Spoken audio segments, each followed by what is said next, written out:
төлөвлөж хийж байгаа томоохон ажил бол яалтчгүй энэ автопарадын үйл ажиллагаа болон уран жил бодлогын тэмцээний үйл ажиллагааг энэ 7 сарын 5-ны дотор зохион байгуулах чинь.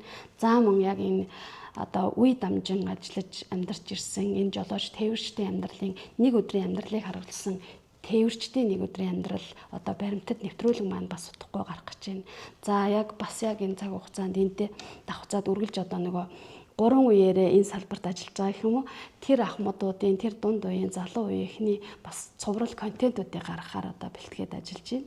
Автопарадын үйл ажиллагаа бол нэгдсэн одоо нэг л одоо зохион байгуулагдсан шүү дээ. Ингээд тухайн оролцогч тээврийн хэрэгслүүд өөрсдөө яг нөгөө дээр үеийн саядан жолооч нар гэдэг те тэр жолооч нараас эхлээд бүгд яг ингээд тодорхой батлагдсан маршрутынхаа дагуу игнэнд ороод тэгээд ингээд явах юм.